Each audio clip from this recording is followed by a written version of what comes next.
everyone, welcome back to another episode of Green Life Garden and Home DIY channel. It's your girl Ro, aka Mommy Green Life, and today we are getting ready to bake us a Jamaican fruit cake. It is also known as a pudding cake. It is known as a Christmas cake. Yeah, it has several names. So, black cake. So I'm just going to go ahead and call it a Jamaican fruit cake. So I'm going to go ahead and share with you the ingredients that I have. One of the main ingredients, and listen, whatever you see up here, I could almost promise you, if you go watch 100 videos today, you're going to see a whole bunch of stuff that is just not going to be the same for some households. Everybody does theirs different. I have gleaned from a lot of different YouTubers, and I've came up with my own way that I want to do this. So anyway, the biggest thing is making sure that you have the right type of rum and port wine to really give it a good flavor. And if you can get the red label wine, which is something that is mainly found in Jamaica, get it. You'll find it kind of hard to find maybe in your local store sometime, because like even when my husband picked this up for me, he said that they told him they only really sell that around this time of the year. I didn't even realize they had it in the stores. I'd already asked a previous year or two before, and they didn't have it, so I knew it was a specialty, and I wasn't trying to order it and have it shipped and all of that. But anyway, I use it for Jamaican fruit punch as well, with sorrel, the sorrel drink, which is a Christmas drink. And I just love trying different cultures, food, or just I don't just always stick to our traditional meals in my house, and we love it. So what I'm going to do today is go ahead and get my fruit prepared. I really think that's one of the main things that people are concerned with when it comes time to make this recipe. I have raisins, I have prunes. I also have the mixed peel. I'm not going to use the mixed peel. I'm just going to use my raisins and prunes, because I'm going to be using mixed peel on another type of more of a traditional style fruit cake that we eat at home. And that may not even be considered traditional, because I use cookies and that instead of flour. And so I'm going to go ahead, I'm going to wash these raisins, because I don't know how clean they are. Y'all know raisins be all stuck together and stuff. So wash your fruit just like you would wash your meat. I know it's in a box. I know it's supposed to be all safe and secure, ready to eat. But you could do your prunes as well. It's not going to hurt anything. The thing with the prunes, before I get them started, I'm going to go ahead and chop them at least once, and that way we can see if there's any pits that may have gotten left behind in there. And from that point, I am going to put them in a pot to stew. Okay? The reason I'm going to stew my raisins and my prunes first is because I did not soak my fruit. Some people go ahead and ferment my fruit, that is. Some people ferment their fruit all year long. Some people, they ferment it for a week before they get ready to do it. This gives Ray and nephew and all the cousins and everybody a time to get in there, And so the Taylor port wine that I'm using is more of a red fruit wine, and that'll give it a chance to go ahead and be deposited into our fruit, because that's what's going to really give the cake the good flavor that we're looking for. So without further ado, this is the first thing I'm doing: washing, soaking, or shall I say washing and stewing my fruit. And after I stew my fruit, I'm stewing it. This is another thing. I know this is getting a little long-winded, but if you really want a good cake, you need to know all the steps, okay? Once this is being stewed, you don't want to use your alcohols, all right? If you are a cook in the kitchen, you know when you cook with alcohol, it does take away from the potency of it to a certain degree. So it dissipates, you know. You just don't want to do that. You'd be better off stewing this in a little bit of water, and then you will add your alcohols to it.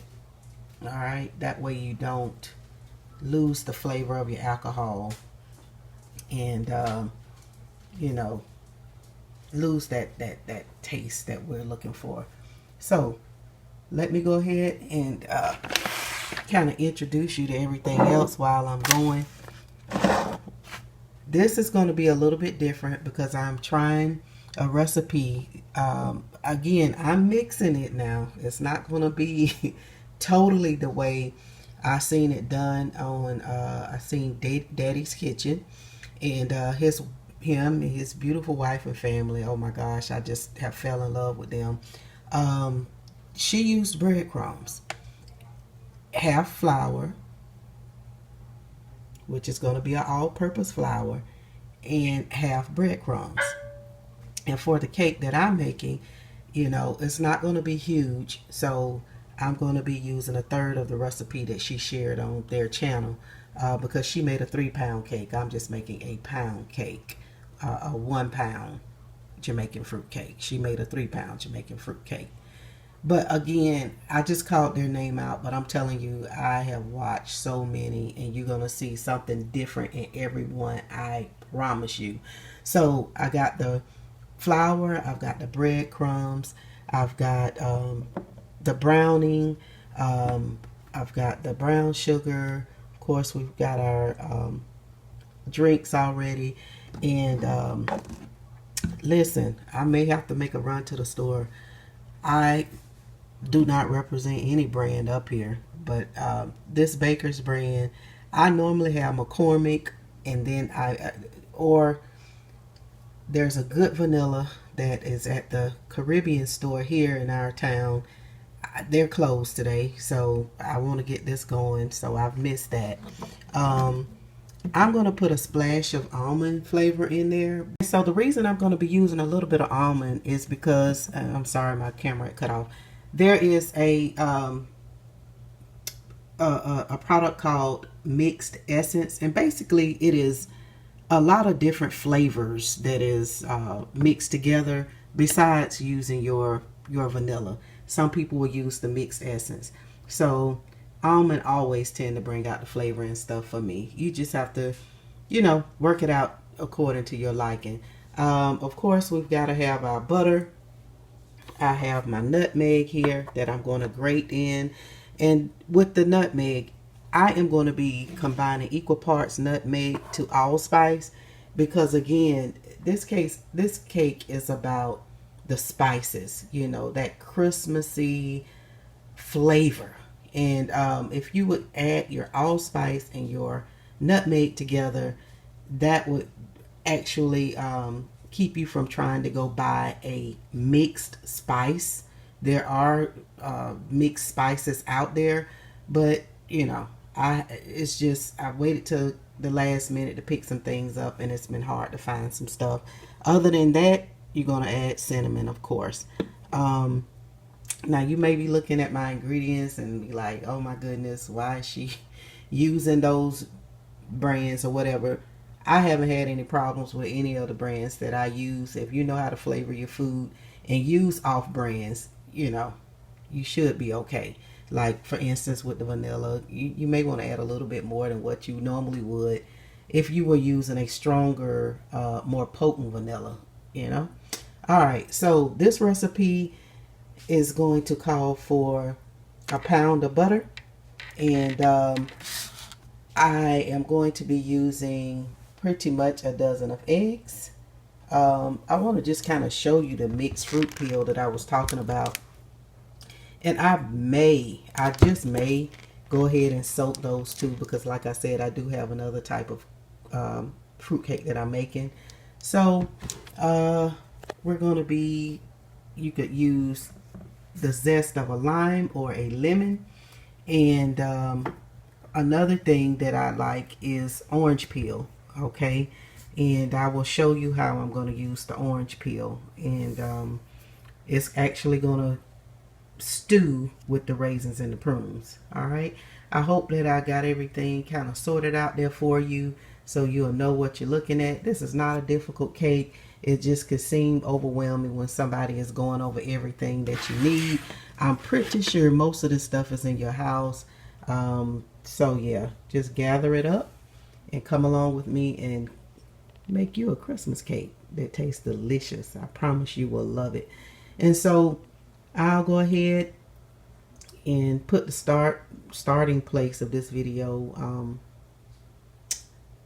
in the description or at the beginning of the video, because I know right now it sounds like I'm just babbling on, but you will appreciate this information when you start watching videos that is like kind of starting at a certain point, like you don't know what to do with your fruit, or you didn't soak your fruit, so you're thinking, and that was what kept me from trying this cake years ago. I was like, oh my gosh, I don't have fruit soaked. By the time I got to look at a recipe and I came across it, I'm like, soak fruit for 6 months, a year, a month, and blah blah blah, and didn't know that I could just stew my fruit and then add my alcohol to it and it would work just as well. So anyway, without further ado, let's go ahead and get into it. First thing first, I'm chopping my prunes in half because I want to check for pits that may be in there. Don't worry about how fine you chop them or how big they are, because you're going to be blending this, okay? If you like a smooth paste. Most people don't really like to bite into fruit, and then you have a lot that do. I'm just basically, again, doing this to check for pits that may be inside that I don't want in my blender when I get ready to blend it up. This is a good brand of raisins. Excuse me. This is a good brand of prunes. So this is one. Again, you can wash these too, but we normally eat these right out the bag. So the biggest thing we're going to be washing is our raisins. Again, this is just a good chop, checking for seeds.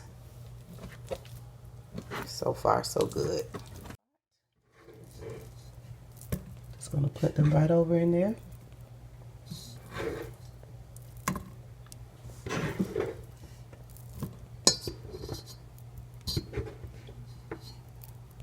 I'm going to go ahead and put my raisins into my colander, and I'm going to give them a good wash.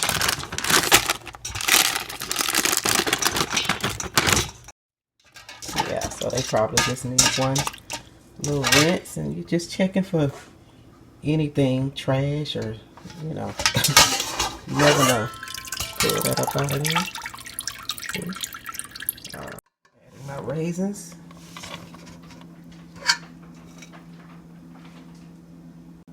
Adding my water, just enough to cover them. Got my stove on medium-low. And I'm going to let them stew and come to a boil for probably about an hour. Alright, so our pot is getting ready to heat up.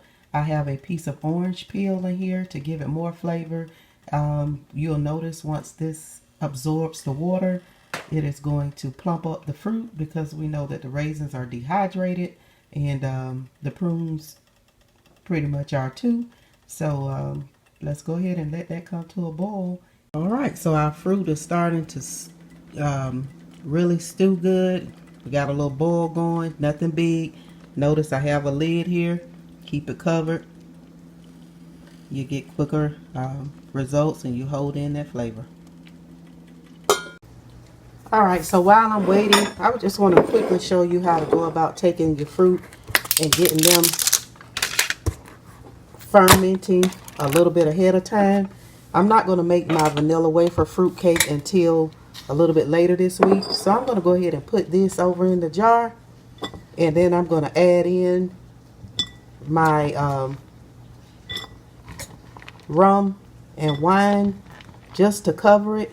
And I'm going to let this sit and just soak it up for the next day or two until I get ready to actually do that particular cake. This is 1 pound.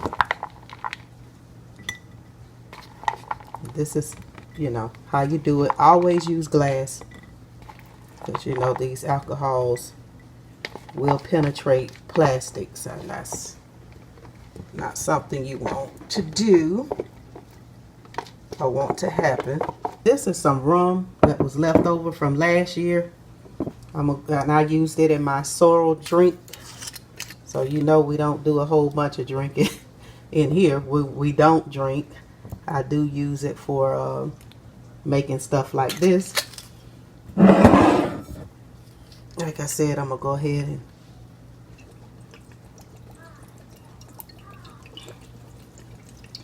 get these to soaking.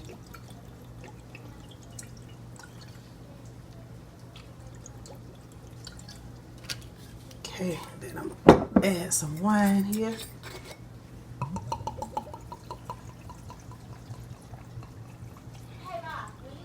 Alrighty, and so that is basically what we got to do for our fruit here, and we're going to let them soak a couple of days, and I'll probably stew them just the same to break them down a little bit more since they won't be soaking that long. I'm going to put my top on, and I'm going to leave them right on the counter.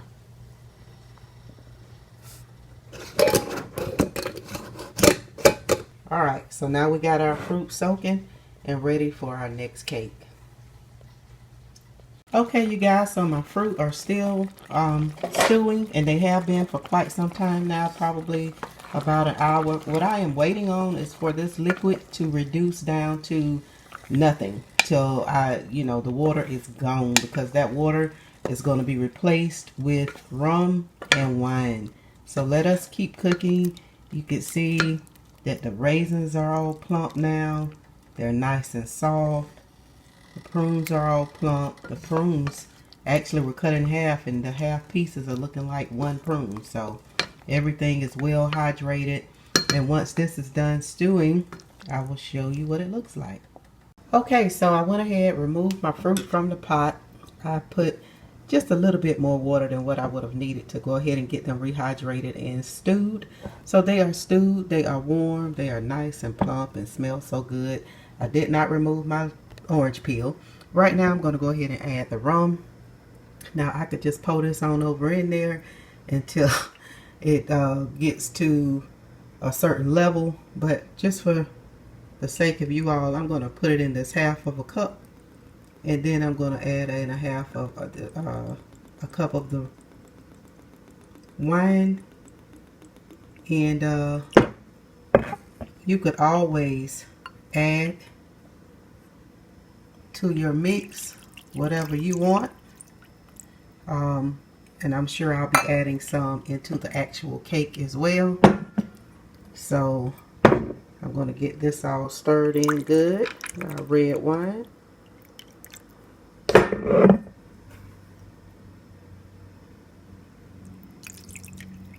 I'm going to give that a nice little mix. Just going to take a little spoon. I got measuring right there. And I'm going to let this sit and soak until I get ready to finish up my cake, which will be probably in a few hours, because I need to run to the store. Alright, and so you can cover that with a piece of foil or plastic. Just make sure it's not touching your mix, okay?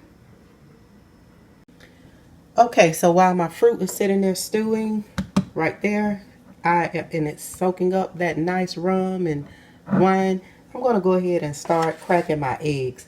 The reason I'm showing you this, I know you know how to crack an egg, but I'm showing you because we want to remove the white eye in the egg. And the white eye is what tends to give an egg or a recipe a really eggy taste. And the reason it's getting that eggy taste is because some recipes like this one calls for a lot of eggs. I'm actually going to be using 8. I'm probably gonna have to bring you closer. I am to see what I'm talking about. Let's try to ease you. You see that little white thing? You want to remove that. That's what keeps, that's what makes your finished product taste real eggy. All right. So that's something I learned this year. So I'm going to go ahead and get that out of each egg. And you could use a fork, you could use a spoon, you could use whatever you need to do to get it out. Just when you crack your egg, look for them and get them out as best you can. And you'll have a much better tasting end product. With the alcohol and different things that go into this, it's not that bad, but still, you know. And I'm a keto eater most of the time, and we do tend to use quite a bit of eggs, so I know exactly what they're talking about. Just give it a nice little tap there. If you're not good with handling stuff like this without breaking the shell, just find you another way to go about it. And I'm going to keep doing that until I get the eye out of all of my eggs. I can see it. It's visible. It's nothing that's trying to hide from you. Sometimes it may be on the bottom or something like that, but it's easy to see and find. No biggie. Alright, so let me get all of my eggs cracked. And I could get that part out of the way since that's going to take just a little bit of time. Alright, so I got all of those eyes out, fished out of there. The next thing you're going to do is grate a lemon or a lime. And this is what I have on hand. So I'm going to grate that into this. That's going to also cut the eggy taste.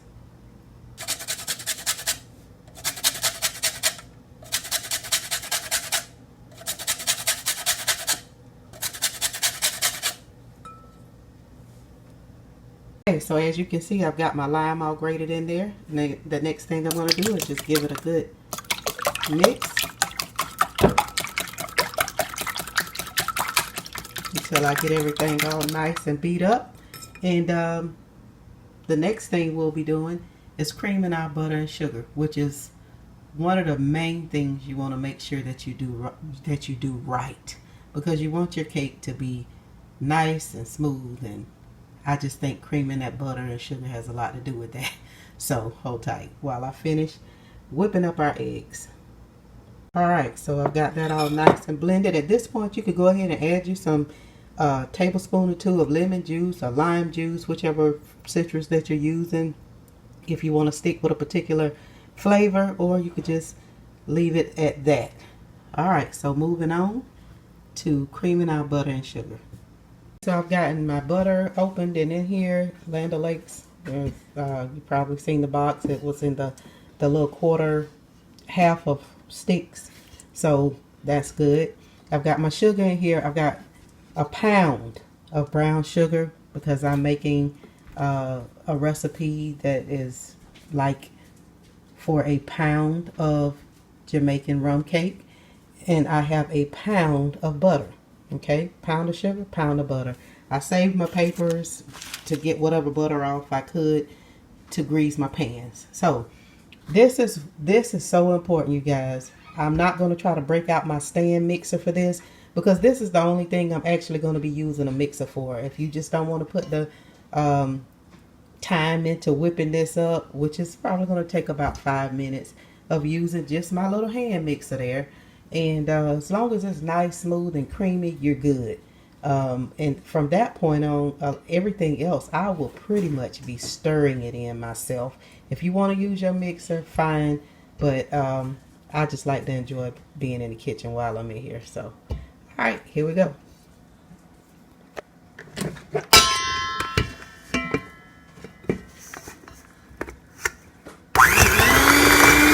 Okay, so this is what I mean when I say a creamy consistency, okay?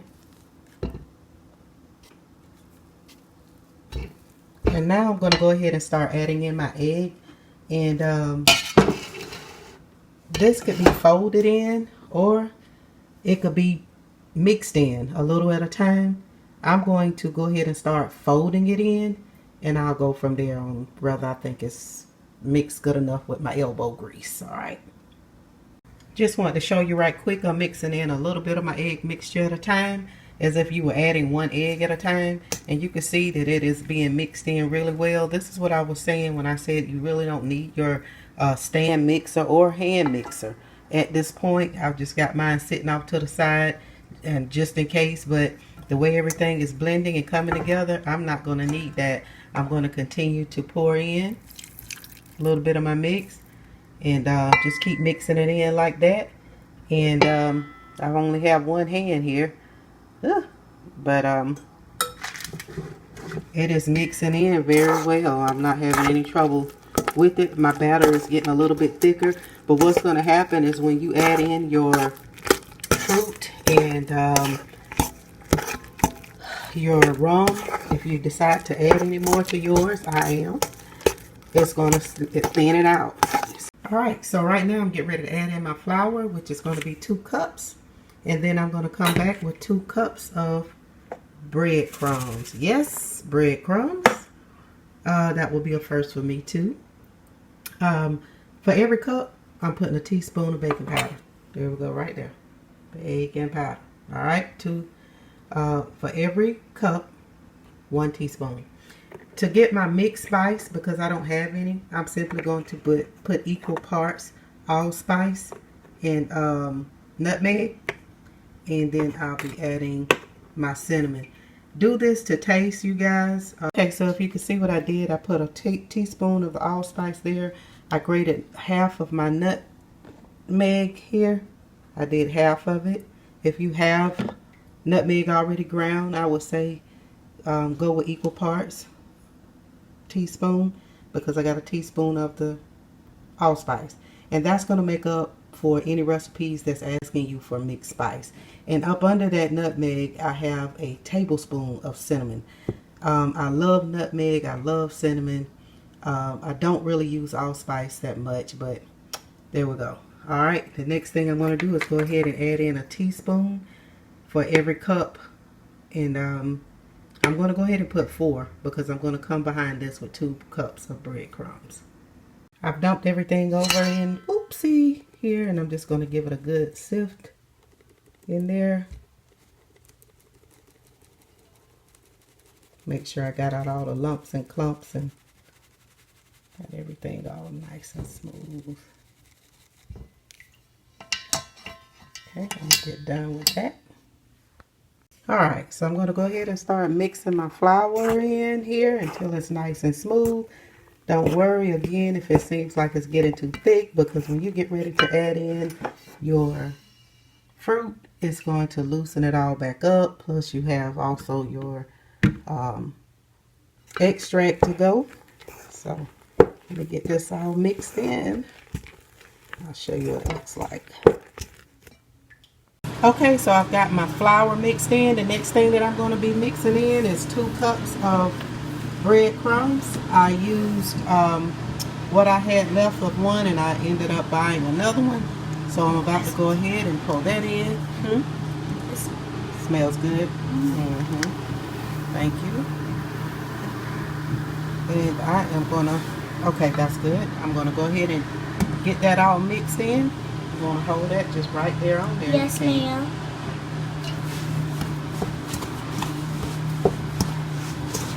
And you know, a lot of people I seen on one channel, when they mentioned breadcrumbs, they were like, oh no now.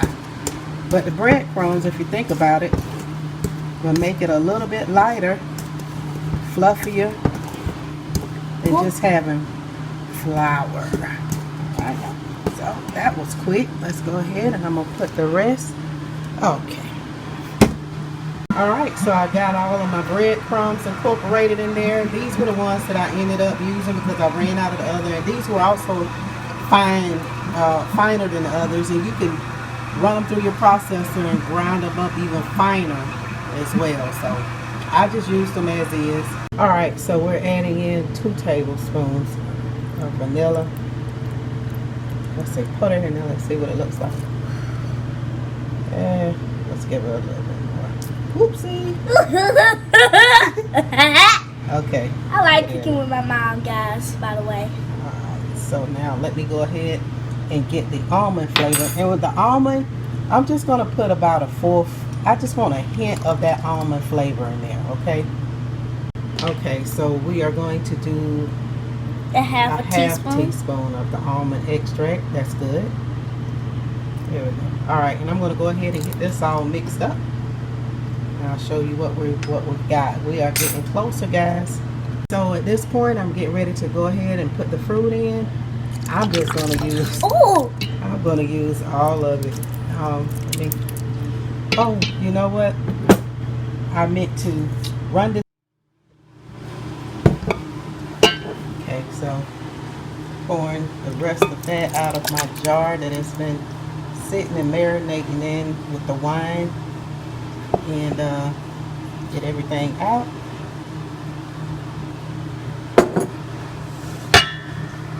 And I'm going to go in with just a tad bit more raw. Make sure that's good and covered.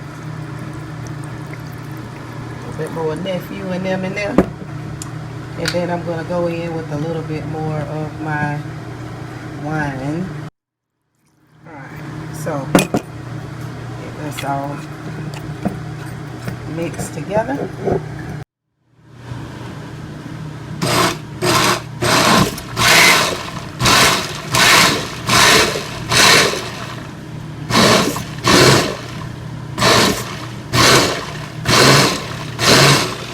Enough. Alright, so I've got it pulsed here. I'm going to go ahead and pour it over into my bowl. Get everything all stirred in. I may add a little bit more rum and wine. Go ahead and get it stirred. I've got my pan here, my cake pan. I battered, or shall I say I greased it with butter, and used about a teaspoon of flour to get it nice and floured. And that bottom is a piece of parchment paper, but I buttered that too and went ahead and put flour on top of that. Now what I'm about to do while little darling is stirring it up, we're going to go ahead and put this in the oven so that it can get hot. We want to give it a chance to heat up. I didn't boil water first. You can boil it and pour it over in here and then stick it in, but it's going to really help keep moisture and steam in the oven. Once I get the cake poured into the pan, I'm also going to be putting a piece of foil on top of it. So, alright, let me go ahead and get this in the oven. The oven is set to 250 for the way my oven works, and so you do it according to how your oven works. Okay, so this is our last ingredient that we're going to be adding in, and that is the browning itself. My lighting looks a little bit off, but we're about to go ahead and add in the browning. Okay, that's what kind I'm using. Alright, and this is what makes the cake black, and you could put as much as you want to get the cake to the color that you want it. So I probably use not even half of this jar because I want it dark. So I'm gonna set that down. I'm gonna stir this in, and I'm gonna see how I like it, and if I want it darker, I'm gonna pour more. I could tell you right now I'm gonna pour more. And I'm also going to be adding another wine, Manischewitz, and that's going to give it more flavor. Add as much flavor to your cake as you want. These are all sweet wines, also known as port wines. So I'm going to be using some of that as well, just to loosen my batter up just a tad bit. Okay, so I have started putting my batter in the pan. I went ahead and picked up some small pans too, because I know I'm going to have way more than enough batter. And I'll just share it. Okay, so I'm going to get this filled up about. All the way almost till it's full. Yeah, I don't want it too full. Okay, I'll leave it about right there. Yeah, I'll give myself some head space. Okay, alright. I'm going to pat this down to get any air bubbles out of it. I probably could have left a little bit more space up top if I wanted to. Alright, but that's in there nice and snug. And I'm going to put a piece of foil over it. And at this point, it is going into the oven. And I'm going to go ahead and put my mix in the rest of my pans. Now, these, I think just for the sake of it, I'm going to go ahead and put a piece of parchment paper at the bottom. So, hold tight. So, I am done. I've got 4 7-inch little small cakes that I was able to squeeze out of what was left, because as you can see, the main cake, it is filled to the gills right there. So I'm going to go ahead, get these covered with foil, and I'm going to put them in my oven with my pot of boiling water and my pan, actually, baking pan to be exact. And we're going to let them cook on 250 for at least an hour before I open the oven to check them, okay? Okay, you guys, so my smaller cakes are done, and I am going to take the foil off there for you to see the steam was rising up off of it. I mean, they are really, really soft. I've tested them by sticking a toothpick down in the middle, and that's just my little raisins and, you know, my little mix. But it's definitely a done deal. So, you see the steam coming off of this. Basically, we steamed the cakes. That's what we did. We steamed them by putting the foil on top, and yeah. Go ahead and take the foil off this way.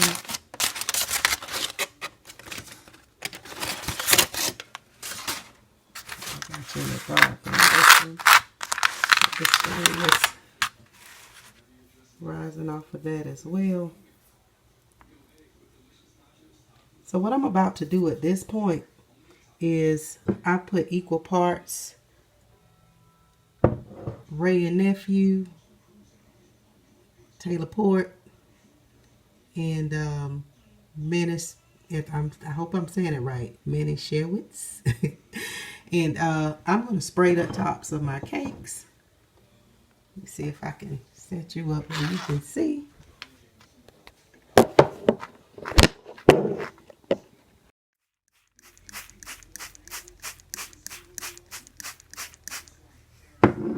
That's just to keep them moist and drying out. And once they cool off, I'm going to put the tops on. Now, some people will actually just pour some on top, but I already did this one, but I'll do it again for the stomach's sake. Alright, there we go. Alright, so after they cool, I'm going to put this lid on, and that's it. I am just waiting for the big one to come out, and that's going to wrap it up. So my last cake is out of the oven. Look at that. It's so nice and fluffy, you guys. I'm just shaking it a little bit. Oh, I'm not doing it any justice, but just that jiggle that you get when you just shake the pan. That looks so delicious. It smells divine. And yeah, so what I'm going to do now is go ahead, let it cool down, give it a spritz on top. And we're going to go ahead and put that in our cake pan. This is the part we have all been waiting for, to go ahead and cut this cake and see what we got here. Oh, yes. I can see if I can get in there.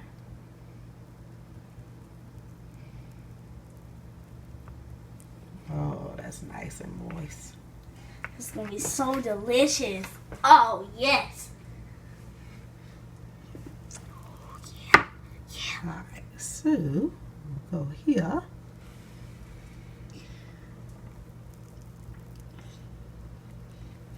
And by the way, y'all, get y'all a good knife. Yeah. All right, so we got that off. I do have a piece of parchment paper under here, and it may try to snag. I don't think I took it off, did I?